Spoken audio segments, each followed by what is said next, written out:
This focus is around SEO, search engine optimization. So quick introduction about me. I have over 20 years of digital marketing experience. Been in the industry for a little over 20 years. My main focus is search engine optimization, search engine marketing, which is SEM, and also a background in development and design. A little bit about my hobbies and what I like to do in my personal life. I'm been a mixed martial artist for a long time, national and local medalist in Brazilian Jiu-Jitsu black belt. Martial arts is a big part of my life, and it influences my day-to-day, my person. So quick agenda for today. First part is going to be a little bit of a history about SEO. Second part is going to be the foundation of SEO. Third part is SEO and development, on-site and off-site, local versus international, strategy, and then at the end we're going to do a Q&A session. So if you could just save your questions for the very end, I'll try to get through as many as I can through that time. SEO history. So why is it important to go over SEO history? I like to review the history with everybody first, just because in order to see where SEO is headed from Google or search engine perspective, you have to know where it came from. That way there won't be any surprises when Google does a release or new updates come from how they change the algorithm in Google or Yahoo or Bing. So that way there's no surprises. So history of Google, the first major update was in 2011, which was called Panda. It focused a lot around duplicate content, thin content, user-generated spam, and keyword stuffing. Around this time, some of the major sites on search engines got banned from Google when that first update came about. If you could tell, about over 10 years ago, doing SEO was just, people putting keywords into their website if it was relevant or not, just so they can get traffic. So this algorithm and these updates that have started to come on, sometimes 2-3 times a year, sometimes it was yearly, but these were major updates to the core of Google's search engine, where they started delivering results to users and making sure that the results that they delivered to users were accurate. And as you can see, in 2012, another major update, Penguin, spammy, irrelevant links, links with over-optimized anchor text, and then there was Hummingbird. Pigeon was next in 2014. And the list goes on. And you could see number 5, mobile was a big release. So it's lack of mobile version on page, poor mobile usability. This is around the time where the users in mobile and tablet actually started to climb dramatically. So Google kind of shifted their focus onto mobile, making sure that you have a responsive site, your site is working across all platforms. And these are some of the factors that go into how you get indexed today. Ranked Brain was next in 2015, and then Fred in 2017.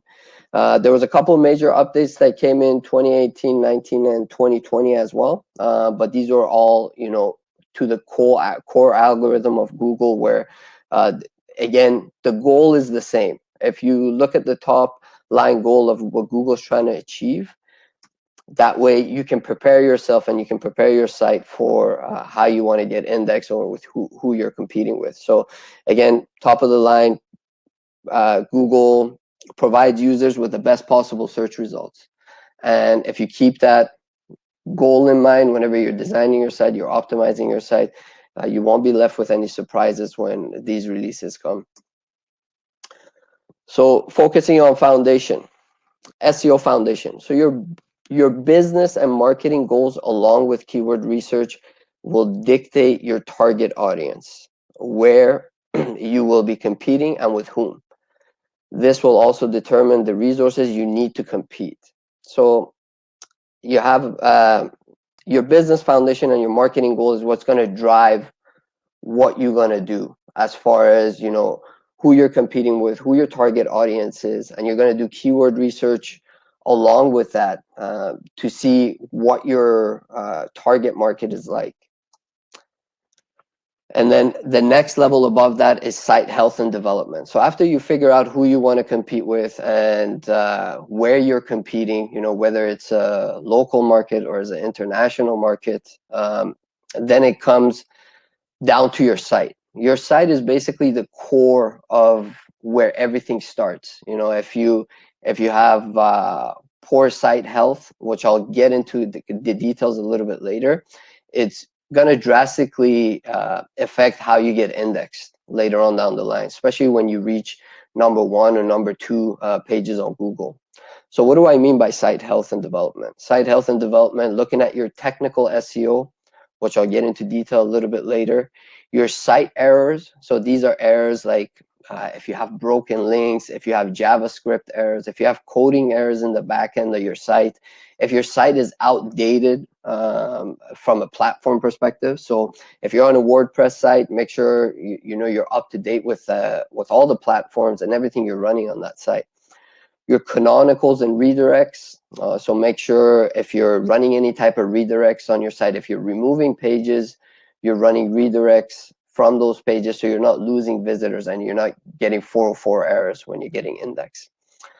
And again, you know, goes back to the UX and UI design. So making sure that your site is designed with user experience in mind. So when people are coming onto your site, it's from performance perspective, it's fast, and from usability, it's optimized and it's responsive as well. So it works on all devices. On-page optimization, again, looking at your metadata optimization, looking at your content optimization, schema. Are you running any type of schema on your site? Schema, again, I'll get into detail on what that is. It's a way of telling Google what you're indexing. So whether it be a product, whether it be a service, or it could just be even contact information that you're delivering to Google. Internal link building. So how you internally building links between your pages and your site. Your content strategy. Again, keywords and topic research. Make sure you're researching your topic before you build your content, and make sure you're writing your content based on your target audience.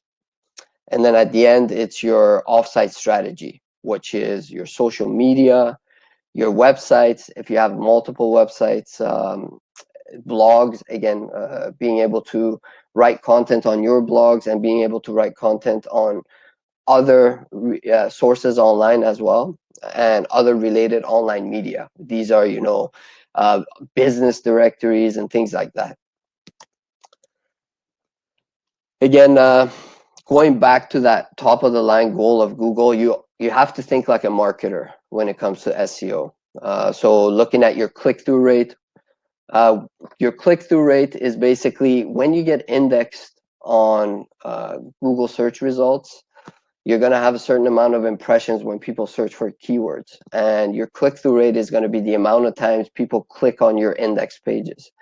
Now, it's very important that you look at your click-through rate and be able to optimize that click-through rate to bring that number higher. Again, the higher your click-through rate, that means you're going to get more traffic coming to your site, and it's going to affect your ranking as well.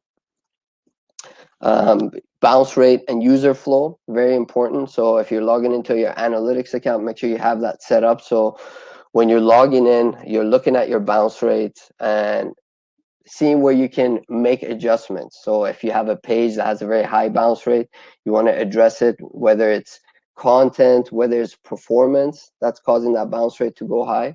You want to make sure you keep an eye on all that data. And then your content, make sure your content serves a purpose. So don't just write content for the sake of writing content. Make sure you're targeting your audience, and make sure you're doing research before you write the content. So researching topics on what you want to write about and what your users want to see. And then at the top of the line is conversions. So if you actually take conversions first, and work backwards, you'll hit all these marks, because conversion is someone picking up the phone and giving you a call, or someone filling out a form, or performing an action on your site. So if that's at the top of your list as far as goals go, you're automatically going to look at your bounce rate, you're going to look at your content, and you're going to look at your UI and UX experience, and also your click-through rate. SEO and development. So SEO and development play hand in hand on how you get indexed. Again, technical SEO, parts of it is, yes, optimizing your content, optimizing your metadata and things like that. But one of the major parts on how you get ranked is your development and how your site is built. You guys could see there's a screenshot of a performance Google Speed performance tool that's free online that you can use to run on your website, and this is how Google grades your performance. So if you can see that there's 3 tiers. One is red, 0 to 49, and then you have orange, which is 50 to 89, and then you have 90 to 100.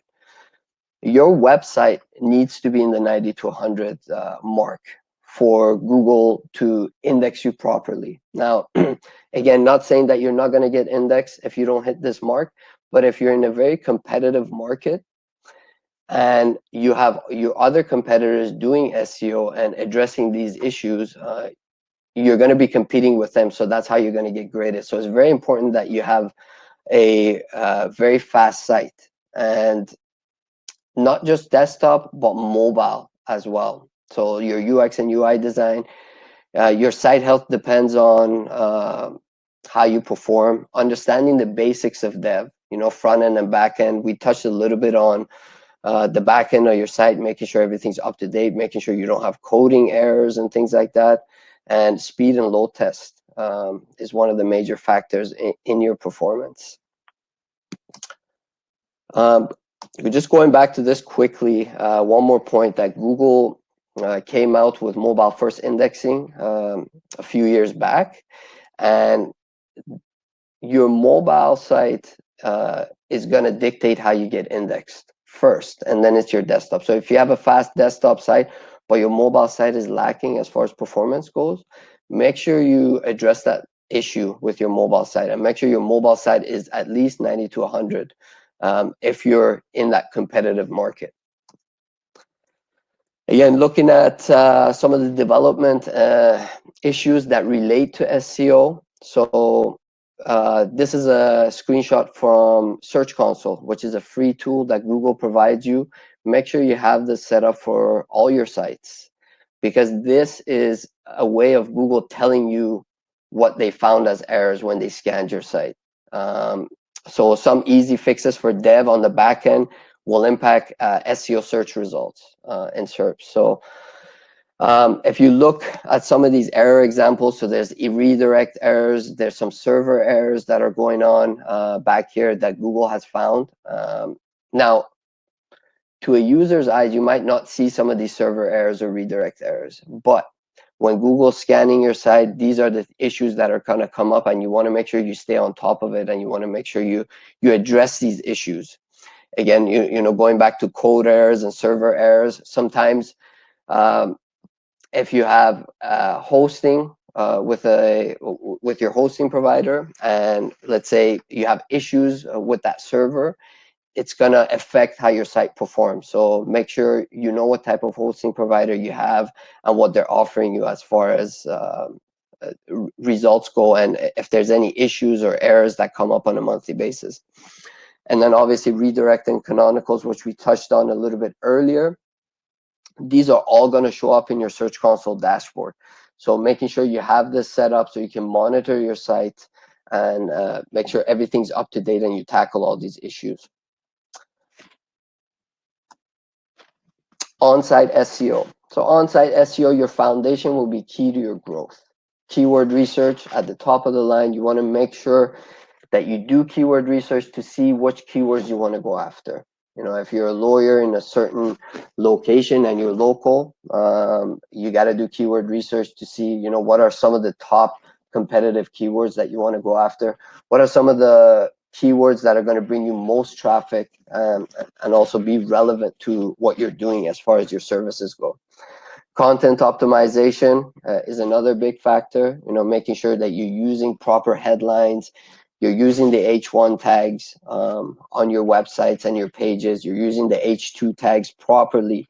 Now, again, some of these stuff like H1 tags, H2 tags, you might not be able to see it on the front end of the site, but it's very important when it comes to the back end of your site and how these things are coded. Content strategy, make sure your content's serving a purpose.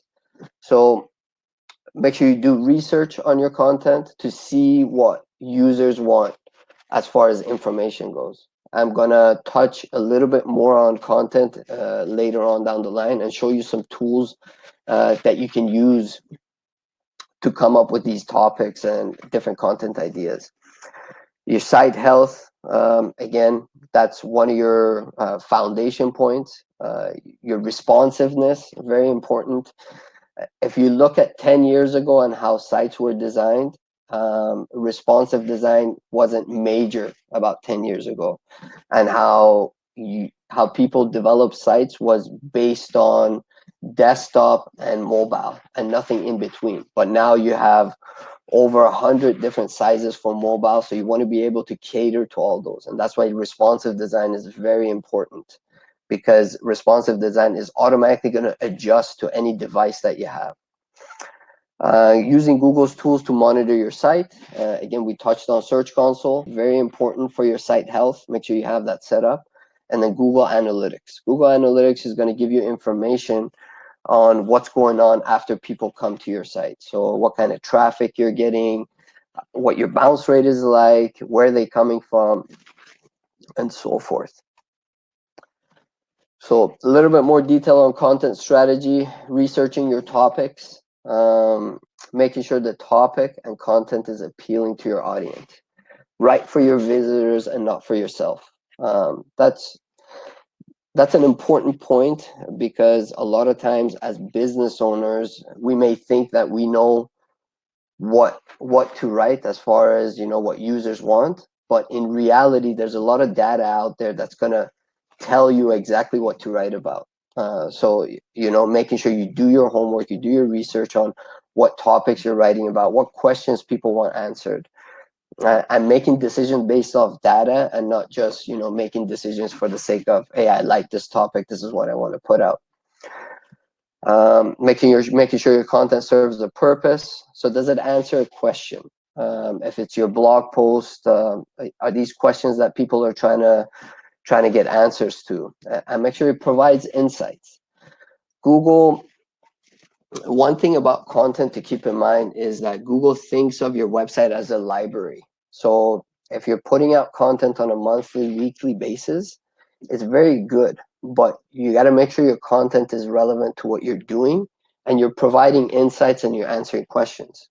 So that way, it's going to affect your ranking on some of these major keywords in Google, and you're going to move up as time goes by, and you're providing more content, because they're going to see you as an expert in this field.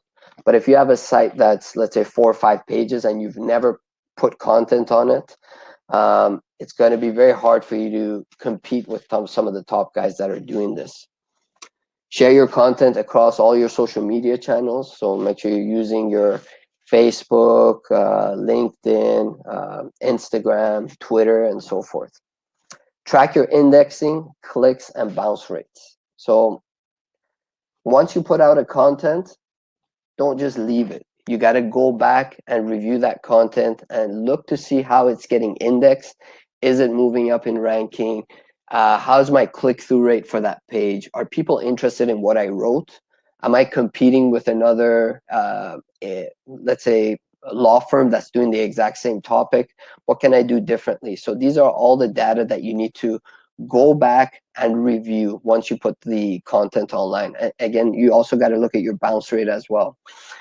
So if your content has a call to action in there, you got to look at your bounce rate to see if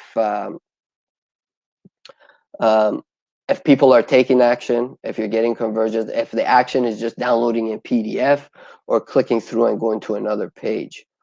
that this is where we go into setting goals for your landing pages. So what are my goals for this piece of content that I put out? Is it just information that I'm just trying to get out, or am I trying to get the users to take some type of action? Setting up your content, on-site optimization and internal linking. So making sure any content that you put out, you're optimizing the metadata, you're looking at your headlines, your H1 tags and H2 tags, and make sure those are relevant and optimized. And you're also doing your internal link building. So it means if you have any opportunity to be able to internally link things within that content or phrases within that content to other pages, it's really going to help you. Create a reason for your audience to return to your website. So if you have a blog and you're providing insight to a certain audience, what's the key factor that's going to cause them to come back and read another blog post? So looking at that as your overall goal for your blog post, or if you're doing service pages and things like that. And again, revisiting old pages, making edits based on data. So you're going to collect all this data once you put your content online from Google Analytics. You're going to collect data from Search Console to see how you're indexing and how many queries you're getting over time. Is it going up or is it going down? And you're going to be able to make edits based on that, because that content's going to live on your site forever.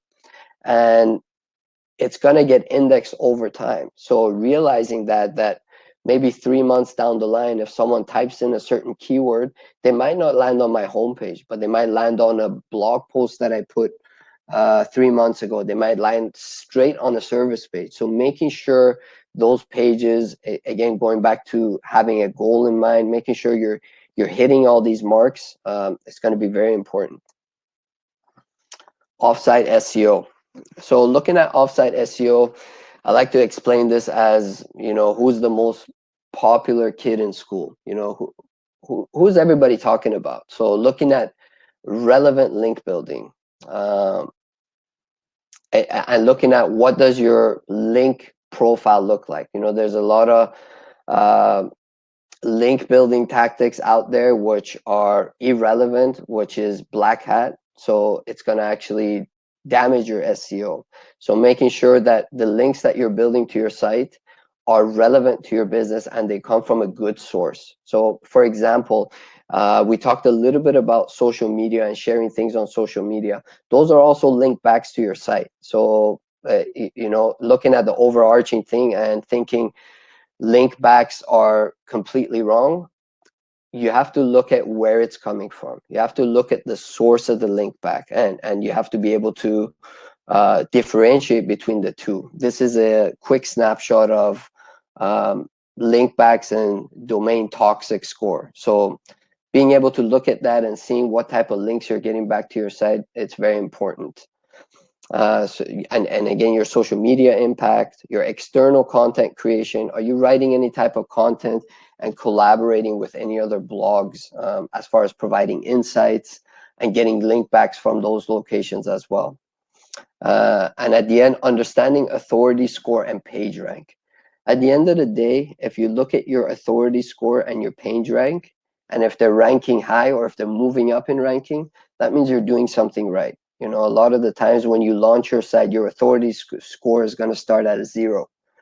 And if you look at sites like Google and Forbes, they're at authority of 99, for example. So the higher this authority score goes, the better you're going to index. So looking at this on a monthly basis, it's going to be very important, because you should be climbing up yearly with authority score, if not monthly, depending on how much you're doing as far as SEO. So local versus international. This may apply to some law firms that are virtual, that are targeting internationally. So, US and Canada, or maybe even the UK. But this is important for the local guys as well to understand the difference between the two, because I'll touch on some of these issues that are going to affect you locally as well, if you're not paying attention. So understanding your competition and goals. So setting expectation based on your target, local SEO versus international. do you have the infrastructure to compete at an international level?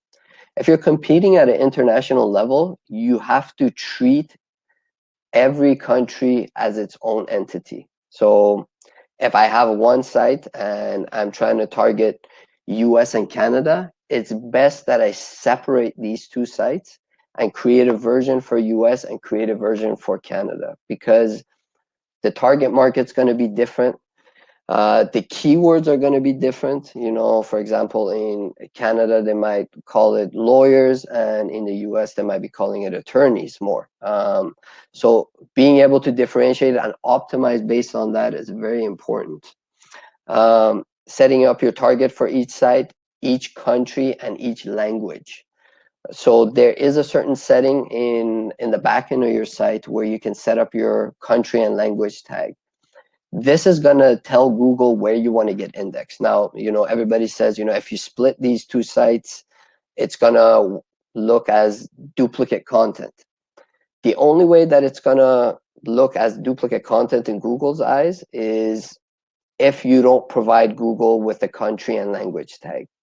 If you have the same site split in two and you tell Google, hey, this site is only for US and this site is only for Canada, they're going to treat them separately. And in return, you're going to get data that's different from each of these countries. So you're going to get data from US that's different. You're going to see what kind of keywords are working here versus there. And, you know, if you're going more towards Europe as well, that's going to be a lot different. And you can also do this with different languages as well. You know, you could do a completely different site for Spanish speaking. And you could do a completely different site for French speaking, so French Canadian. And if you're targeting more of the Spanish speaking population down in the States, you can do that as well and treat them completely different. That's where the multi-language SEO comes to play, and you're going to get different data for each of those. And also understanding the different search engines for international targeting. For example, Google's not the major player everywhere in the world. So if you're looking at China, you're looking at Baidu. If you're looking at Russia, you're looking at Yandex. So looking at Google, if you're trying to get indexed in Russia, is not going to do you any good at this time. Target each country and language as its own website, which we talked about.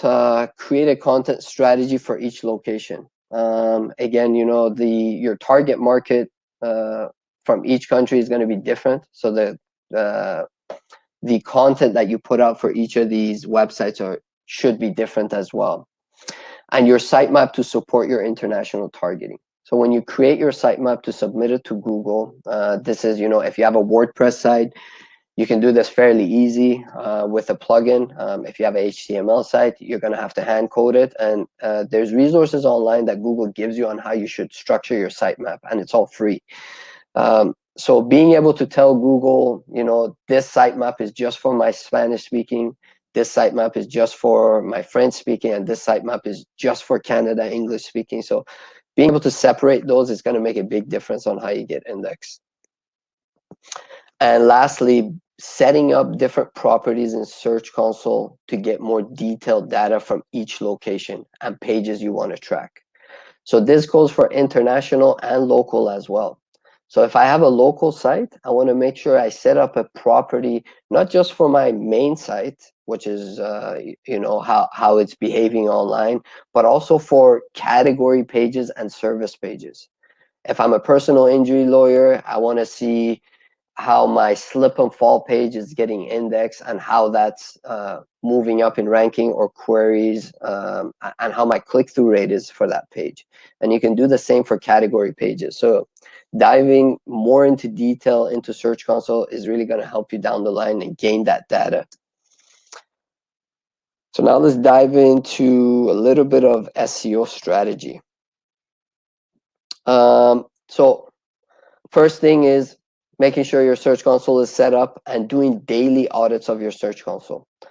A lot of the times, some of these errors that come through, they're easy fixes, whether it be with your hosting provider or whether it be just running a redirect from a 404 page. So if you guys look at kind of the second point on here that says submitted URL seems to be a soft 404.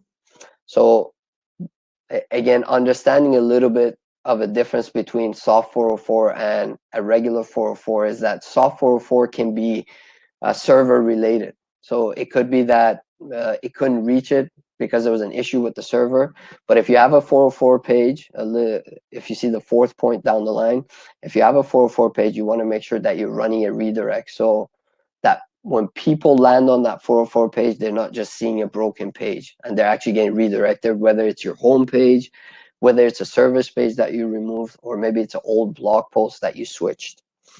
And ensure all errors are fixed. Once you fix these errors, inside your Search Console dashboard, you can actually resubmit to Google for verification. So once you fix these errors, go back and resubmit this to Google, let Google know that you fixed it, and they'll be able to verify these changes for you. Monitor and audit your site speed. Again, there's a lot of different ways to monitor your site speed, and Search Console gives you that as well, to let you know if your site speed is up to par as far as your mobile and your desktop goes. If there was any interruptions with your site speed, likelihood of your site speed dropping all the way down to 0 could be that either a page was removed or there was an issue with on the server side. So keeping an eye on these things on a monthly basis is going to be very important. And again, looking at your website, is your website outdated? Is that affecting my site speed? Maybe a new Google update came and there's some things on my website that I haven't addressed, and that's affecting my site speed. And also your content as well. So the images that I'm putting on my site, are they optimized for web? Are these images too big? Are they too heavy to load? Is my homepage full of images and it's very heavy for users on mobile and desktop to be able to load it? So looking at all that information to make sure you're up to par, very important. Your site health, is your website mobile friendly? So again, this is all in Search Console. If you log into your Search Console and set that up, Google's going to tell you if you have valid mobile pages or if you have mobile pages with errors. So all this information is given to you for free, and making sure that you fix these issues is going to be priority. Again, just looking at mobile first indexing that Google came out with, mobile's got to be at the top of your list as far as your usability goes and your speed and performance. AMP pages. So AMP pages are it's this program that Google came out with, which is helping websites deliver content to users faster. They stand for Accelerated Mobile Pages. So it's an open source HTML framework that provides you with the information that you need and a straightforward way to create a web page that's super fast. So you're using Google server to deliver your mobile pages. So being able to set this up on your site is very important, because if your mobile page, let's say, takes 6 seconds to load, if you switch it to an AMP page, it's going to load in under 2 seconds. So that's going to make a major difference when it comes to indexing. And you could imagine if you're in a competitive market and you're competing with a lot of different law firms and they're all doing SEO and optimizing their site, this AMP page or your mobile speed is going to make that much of a difference for you to be in the #1 spot or for you to be in number 3 or 4. So paying attention to these are very important. Again, once you set up your AMP page, Search Console gives you data to be able to see if your AMP pages have errors.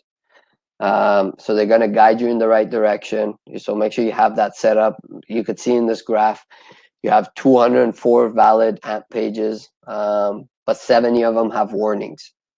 And you could see some of the warnings. They're very descriptive, image size smaller than recommended size.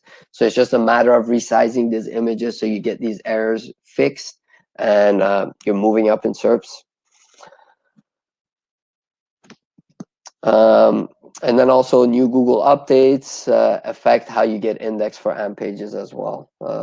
So anytime there's a new Google update, make sure that's the time for you guys to really monitor your site to see if it's getting affected by an update. Making sure you read up on this data to see what updates are coming. For example, about maybe 15 years ago, there used to be a metadata called keywords that Google used to use. But what they did was they got rid of that completely. But still to this date, there's some websites out there that use that metadata. So if you're up to date with what's happening as far as Google update goes, then you're able to address these issues. So you're not carrying over things that are, outdated from 10, 15 years ago. Website performance. How's your SEO performing? Again, we talked a little bit about that. Analytics is going to give you data on what happens when people land on your site.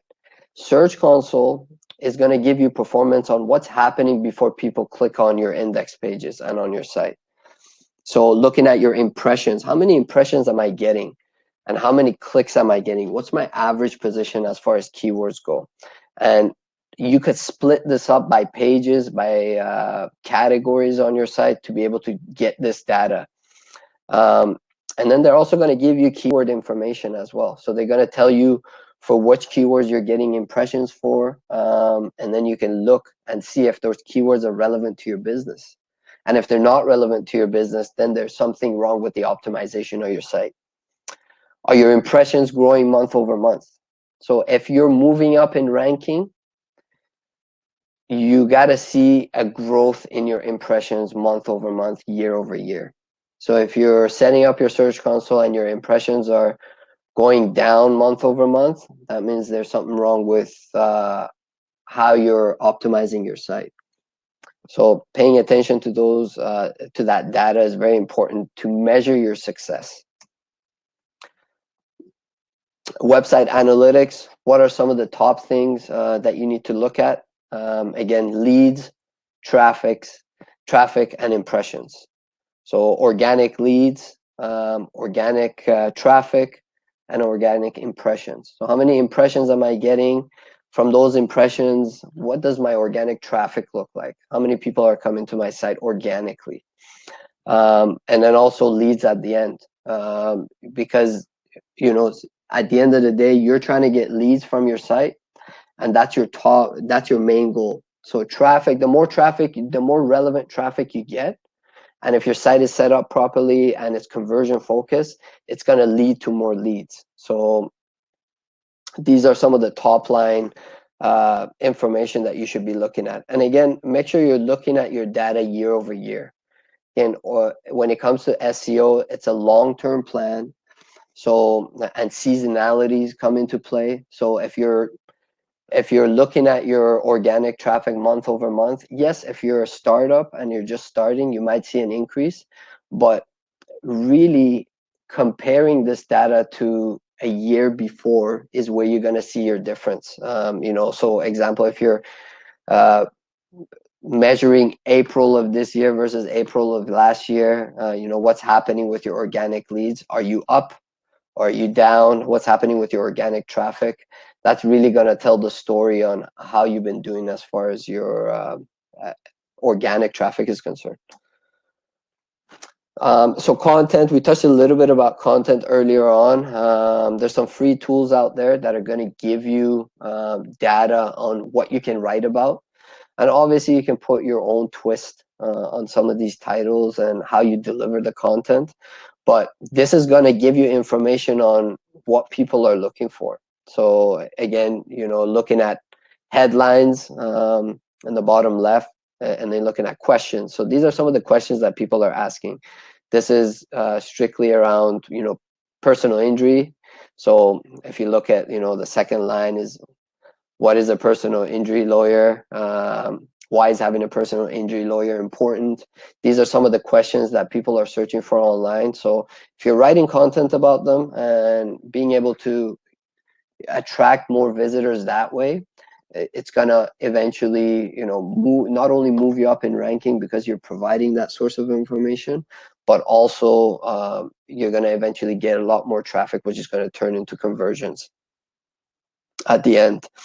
And then you can also, split to see what people are searching for. You can see in the top left hand side, British Columbia. So you can split this by city, by country, because it's going to be different everywhere you go.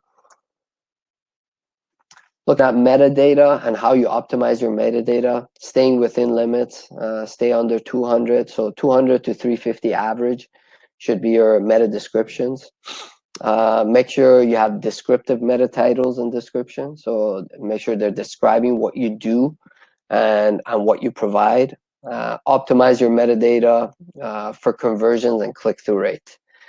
The higher your click-through rate, the more relevant you become. So if you look at that example on the right-hand side, the one at the very top might not be as optimized, but because it's getting a lot of clicks, the click-through rate is what's pushing it up to that #1 spot. So again, going back and reviewing data of your old pages and re-optimizing information is really going to help you move up in ranking, especially when you reach the first page. When you reach that first page for your local market or your national, it's really going to make a difference, because chances are everybody on that first page is doing some type of SEO, where they're putting out content, doing link building, and they have a really good site that performs well. So all these little things are going to make that much of a difference in you gaining more traffic share or not. Again, optimizing for click-through rate. So in Search Console, I can pull a report and I can look at my average click-through rate for a certain page or a category, and I can re-optimize it, maybe by putting in a call to action. Maybe it's too lengthy and all the important information that I've put in there is getting cut off by Google. So looking at that information, be able to shift that and re-optimize it, and then studying the data again and aiming for that higher click-through rate is going to be what's going to give you success. And again, if your click-through rate drops for a high-ranking page, so will your ranking. Doesn't mean you're going to drop to the 10th page. It just means that Google puts you on a pedestal because they think you provide the answer for a certain solution. Now, if people don't click on your index pages when you're up there, or if the people come onto your site and you have a high bounce rate, then that's going to give them information, hey, maybe this is not the right answer. So they're going to move you down in ranking. So again, going back to thinking like a marketer, making sure you hit those marks about conversion and people taking action on your site. And also, it all starts with your click-through rate, making sure people click on your index pages. Keyword research. There's a lot of free tools out there for you to do keyword research. Google provides you with the keyword research tool. But for organic, it's very important that you track your keyword. Tracking your keyword will tell you if you're moving up in ranking or not. This is a snapshot of an internal tool that we have for some of our clients who do their own SEO. And you could put your own keywords in here, list of 50 keywords. Maybe it's your services that you provide, personal injury, or maybe it's family law that you do. And you could select your location, and this is going to tell you on a month-to-month basis, with all this effort that you're putting into SEO, what's happening with my keywords. If my keywords are moving up in ranking, I'm going to get more impression share. So making sure you track all branches of your keywords as well. So looking at the left-hand side, you have a very broad keyword, which is lawyer.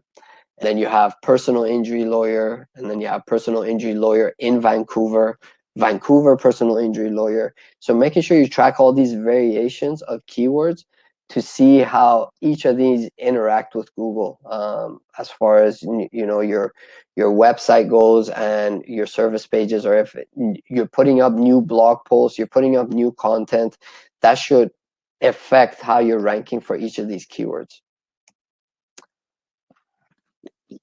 And then understanding your local keywords and how they show up.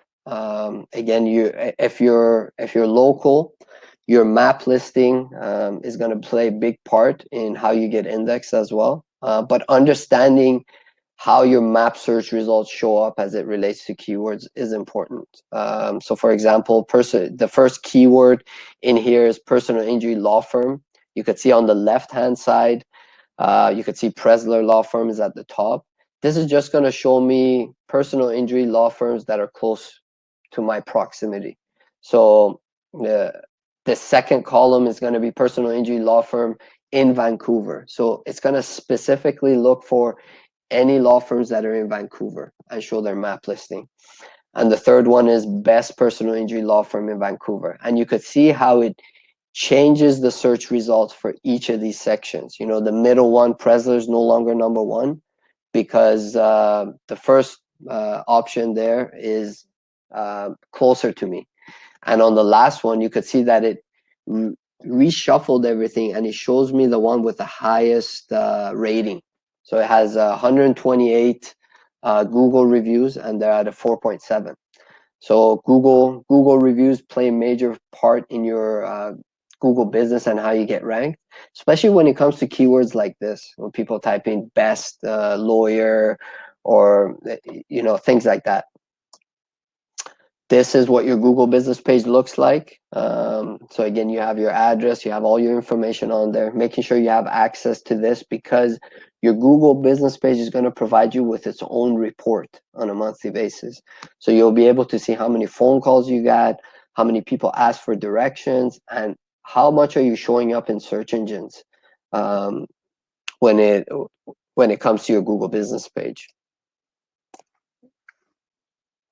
Then remembering that your website and your Google business page, the GMB stands for Google My Business.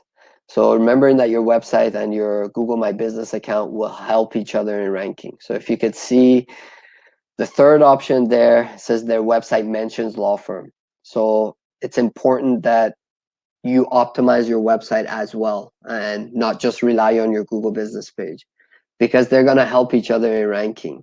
And you're not only going to gain the top 3 positions as far as the 3-pack goes for local listings, but then you're also going to gain more real estate at the bottom when it comes to organic search results.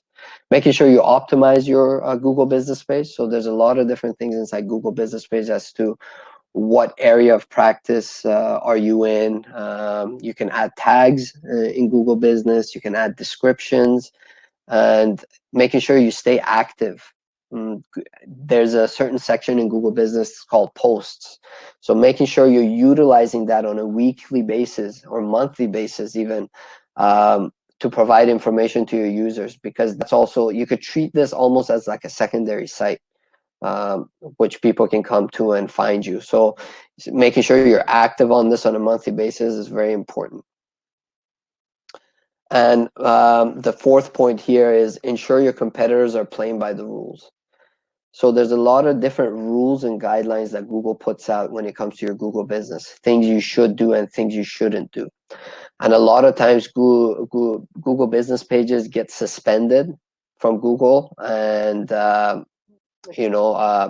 it's all because you're not following the guidelines. So making sure your competitors are playing with the rules is very important, because a lot of the times Google doesn't get to scanning every single Google business page or finding them.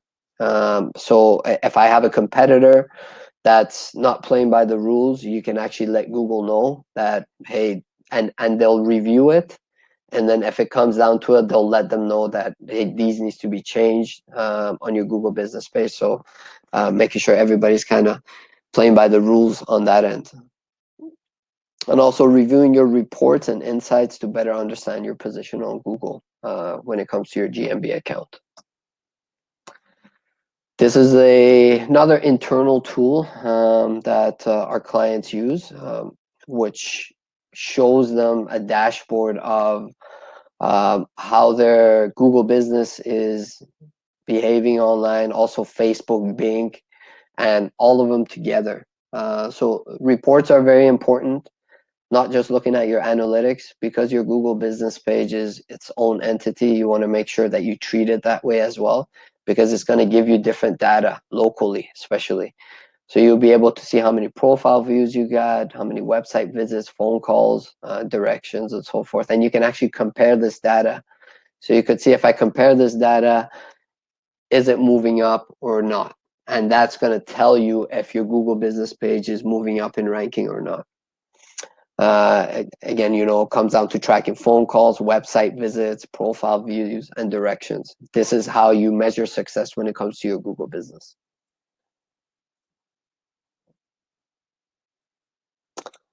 Next slide.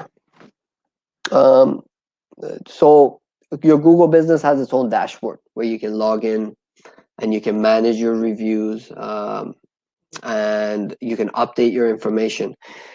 This is a internal tool that some of our clients use as well, which helps you generate reviews. Now, it sends you automatic emails for your clients, so you can upload your client list on here, people that you have visited, you, or that have bought any products from you and things like that. So you can customize your email templates, and you can send them email templates, and it automatically does the follow-ups for you, and it asks them for Google rating. It also has a filter option as well. So if you're afraid, hey, if I send this to like a list of 50 people, there's some people in there that might rate me low. It has a filter option, so if people actually click on the low star rating, it won't post it on your Google business, but it will give you the feedback directly. So again, going back to making sure you're generating reviews on a monthly basis and making sure you get high rated reviews on your Google business. You can also manage all your reviews here, so you can reply to your reviews from Google or Facebook or Yelp. So you don't have to log into your Google separately and then your Yelp account and then your Facebook. Having an all-in-one dashboard is going to help you kind of manage these things a lot better. And lastly on here, making sure you address fake reviews on your Google business page or bad reviews. So a lot of the times we're Google Premier partners, so we have a relationship with Google where we do this for our clients. If they get a bad rating or a bad review, we'll contact Google and kind of sort out how we can remove these ratings, because a lot of times too, especially in the legal industry, there's competitors that do this to each other, or there's fake reviews that get put on people's Google business page. So being able to flag those and remove those is going to make a major impact when it comes to your ranking. So again, just to review, setting up your Search Console international targeting. So inside of your Search Console, you can let Google know where you want to target, whether it's Canada or US, and setting that up is going to be very important. Making sure your website is targeting the right country, of course. Review and audit errors and indexing issues on a monthly basis. Use your 404 error report to fix your site and see where users are landing. So if you remove a page, make sure you have something in replace of that. So running a redirect from that page to a different page, so make sure you don't lose all that traffic. Review keywords that are getting the most impression to guide your content strategy. So looking at your keyword list on what's getting the most impression, what's actually helping me move up in ranking, and you can kind of piggyback off that strategy and start creating content around that. Create separate profiles for important pages that you want to track to see how they're indexing. And then obviously results at the end. These are some sample results that we pulled together, looking at year-over-year data, how your organic leads looking, how is your organic traffic, and how does your impressions look. All these things should kind of be moving up when you're looking year-over-year, especially. So thank you. I think we'll go into a Q&A here. So I'll have, let me see if there's any questions on here. If you guys can post your questions in the chat box, I'll try to get through as many as I can.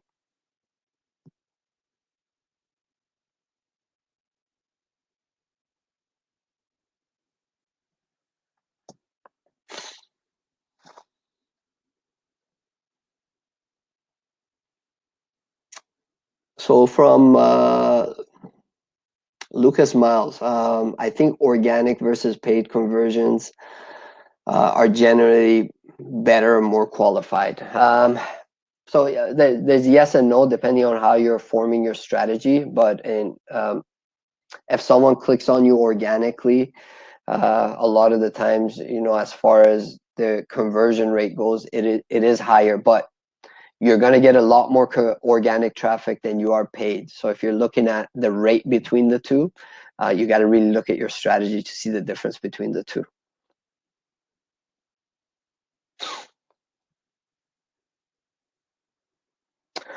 So another question, are video content on your website better than writing words on your website? So I would go towards content first, but video does play a factor. Now, again, going back to that dev conversation, it all depends on how you put the video up there as well. What video does is it engages the visitor more, so they're able to stay on your page longer to watch the video, which is going to help you.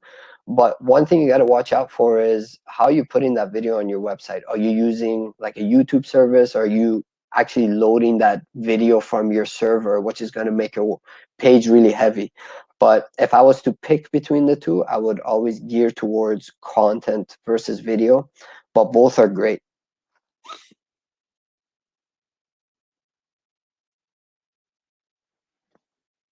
Another question,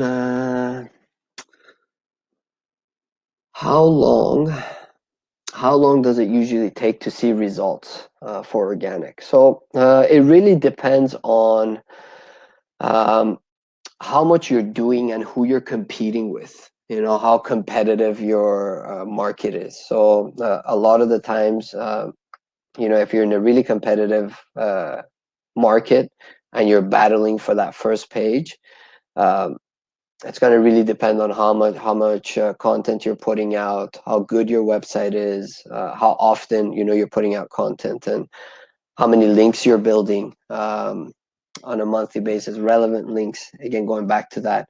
But generally speaking, anything with organic takes about 3 to 6 months for you to see results.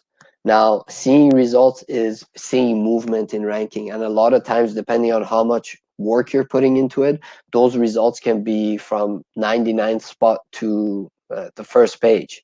But in some cases, if it's very competitive, you're going to move up slowly. So it really depends on which keyword it is, where you're located, and things like that. So another good question. I'm seeing ads about SEO results within 24 hours. So there's a very good video on YouTube that's provided by Google that tells you how to look for an agency when they're doing SEO for you. And anything that comes from Google, because you're optimizing for them, you have to listen to. And in one of the videos, they mentioned that if your agency is promising you any type of ranking, don't trust them, basically. So seeing results and ranking within 24 hours, I wouldn't, I wouldn't move towards that direction, because organic takes time and it's all in Google's hands. You just got to play by the rules and make sure, everything's up to par, and they'll index you accordingly. But from our experience, we've been doing this and working with law firms for a long time. Sometimes it does take less time to do it, but within 24 hours, it really depends. It's a hit or miss. But for someone to promise you that you're gonna get it in 24 hours, I wouldn't trust them.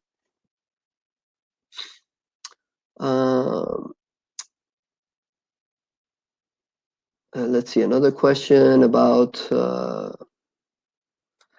Google My Business and what rules I was referring to as far as playing by the rules. So going back to my first slide where I talked about things like keyword stuffing and and putting false information on your Google business. So for example, if I'm a personal injury lawyer, but my business name is Mahan Law Firm, for example, and my Google business page says personal injury lawyer in Vancouver, Google's going to suspend me for that because my business name is not that. And what I'm trying to do is I'm trying to put keywords into my title to move up in ranking. So if you see anybody that's doing this, that's above you, chances are Google hasn't gotten to them yet. And you could actually flag that Google business page. And when you flag it, doesn't mean that they're going to get suspended right away. It's actually going to go under review. So they're going to look at their Google business page and see if they're playing by the rules or not. So that's the type of information on that end. And also, you know, if you have a Google business page and you have an office, but your office is, you don't provide services to that office, but you haven't set that up in Google Business. So there's an option in Google Business where you can tell users that, hey, this is a consultation office, it's by appointment only. So you need to set that up, because if you're not doing that and Google actually finds that, they'll suspend you. And the third major reason that's happening a lot too is if you have a virtual office. So if you have a virtual office and it's known to Google that is a virtual office, chances are you're going to get suspended. So there's different ways around that to work with a virtual office, but it's all in the setup phase.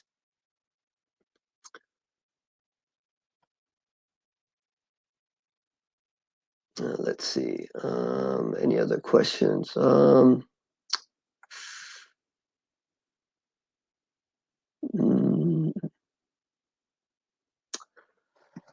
Does Google use bounce rate to determine ranking, or is it just for local analytics? So your bounce rate will play a factor into ranking. One thing that's that to keep in mind when you're doing any type of optimization, or when you're looking at SEO, is that everything falls into pieces like a puzzle. So if, for example, you have a really well optimized site and people are coming onto your site and it's super slow, it's going to take 9 seconds to load, so that's why your bounce rate is high, definitely you're going to drop in ranking. So you got to make sure you meet all the criteria first, and that's going to kind of move you up in ranking. So I wouldn't, you know, lean towards, hey, if I do this better than this, is that going to help me or not? So everything works together. So you got to hit all the marks when it comes to SEO.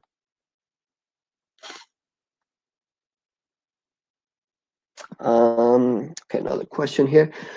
What if I refer to other websites in my written and video content? For example, in a video, I'll go through another website as a resource. You can do this. You can refer to another website, but all depending on why you're doing it. If you're just referring to it, chances are, you know, you're gonna get more traffic to that resource that you're referring to. So people are gonna check that out as well. I would always say that you should write your own unique content piece and focus everything on your site. Don't try to get any traffic away from your site. You know, don't put links that go out to other sites for more information and things like that. I mean, you can, but make sure, again, you open them up in a separate browser so people are not just leaving your site. And, you know, from a strategy perspective, you want to place these links lower on the page, so to make sure that your visitor stays on the page for a while and they're actually reading your content without just, hey, I got this information from this location, and they're just clicking on it and leaving right away. So depending on what the content is, I would just be wary of what you mentioned. What about those ads that are always like, we can get you on page 1 or 2 of Google? This also seems like a hoax, right? Yes. So any type of promise that you get, again, is a hoax. You know, your goal, your agency's goal is going to be, hey, we're going to get you, we're going to try and get you more traffic. This is what we need to fix for you to move up in ranking. And you know, it's kind of working together to do that. But any type of promise that an agency makes when it comes to SEO, um, I wouldn't trust.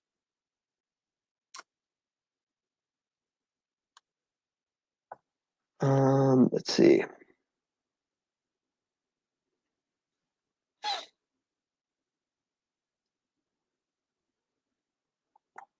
Awesome. I don't think there's any other questions on here. We're gonna, I think it's about time to wrap. So what we'll do is we're gonna send out an email after this webinar. And then if you have any more detailed questions or technical questions, or you want us to look at your site and give you a free consult on what we find and what's going on and what you need to fix, there'll be a link within that email for you guys to register. So thank you for joining the webinar today, guys. I hope you enjoyed it, and look forward to seeing you guys next time.